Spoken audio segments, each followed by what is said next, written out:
Hi, me again. An old Timbo at the BBC says his staff feel really let down over the findings in the Dyson report over the whole Bashir shitstorm. Yeah, more like they feel deeply let down by it coming out in the open and us all knowing about it, more like. Let's take a look at this story. Director General Tim Davie has written to staff at the BBC and said lessons must be learned following the publication of Lord Dyson's blistering report into the circumstances surrounding Diana, Princess of Wales's 1995 Panorama interview. In an internal email, Mr Davie said people across the BBC felt deeply let down by the contents of the 127-page document, which found the corporation covered up deceitful behaviour used by journalist Martin Bashir to secure the explosive interview. I don't dispute for a second that they feel deeply let down. I don't dispute for a second that old Timbo feels deeply let down. But is it deeply let down over the national broadcaster doing something it shouldn't have done? Or does he feel deeply let down that it's out in the open and he's got to put out this shitstorm fire? That's what I think. I think it's the latter, personally. Don't you? He said the findings were particularly upsetting given the broadcaster's commitment to fair and honest journalism.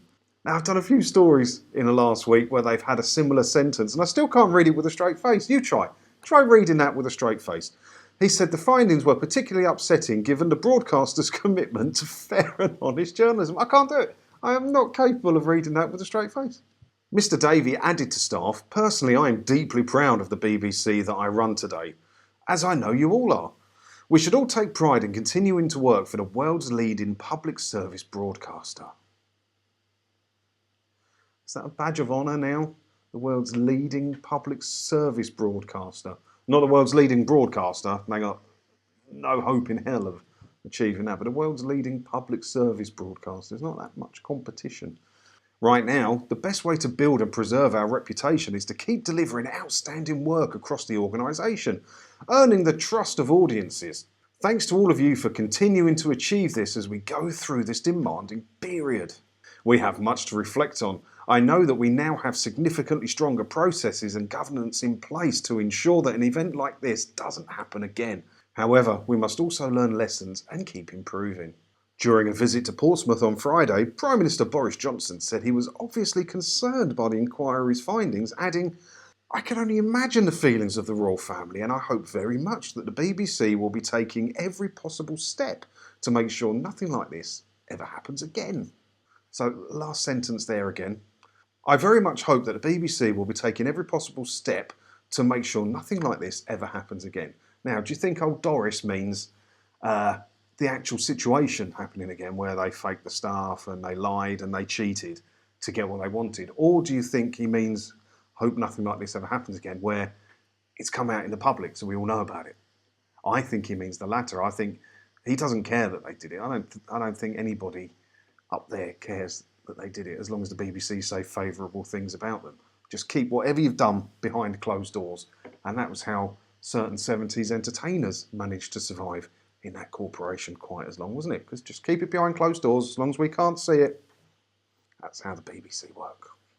On Friday, former BBC executive Tom Suter, who was part of the 1996 internal investigation, stepped down from his current board role with media watchdog Ofcom in the wake of the report. Suter had previously been managing editor of weekly programmes in BBC News and Current Affairs. Dame Melanie Dawes, Ofcom's chief executive, said, "By mutual agreement, Tom Suter, Ofcom board member and chair of Ofcom's content board, is stepping down with immediate effect. We'd like to thank Tim for his contribution to Ofcom." She also confirmed the watchdog will be entering discussions with the BBC to ensure that this situation can never be repeated. That's interesting, isn't it?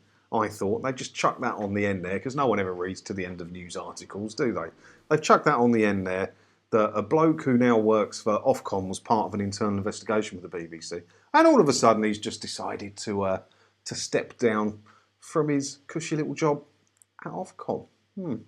I wonder why that could possibly be. But I still think old Timbo Davie there has missed the point, and he's sending an internal memo to staff saying they feel deeply let down by the Dyson report findings. I'm sorry, you need to be sending a letter to every single television licence fee payer apologising for what happened in your company and saying you are going to clean house like it's never been cleaned before. But you can't say that, can you?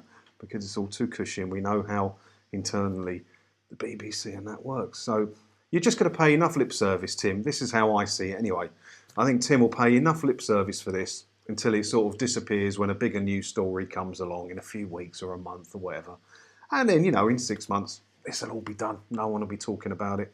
And business as usual there at the BBC. But what do you think about this story? Leave your comments below. I do read all your comments. I can't reply to them all because I get millions. And the amount of emails I'm getting at the minute over all this, crazy, really struggling to keep up. But do leave your comments. I will read them, I promise. And if I can reply, I will reply. While you're down there, there's a subscribe button. If you haven't already, hit that, and that keeps you up to date with my latest videos. Hit the like button if you like this video. If you didn't like it, button for that. Loads of other stuff that everybody on YouTube has to say at the end of their videos for some reason. Speaking of other videos, I'll see you in another video again soon. Thanks for watching.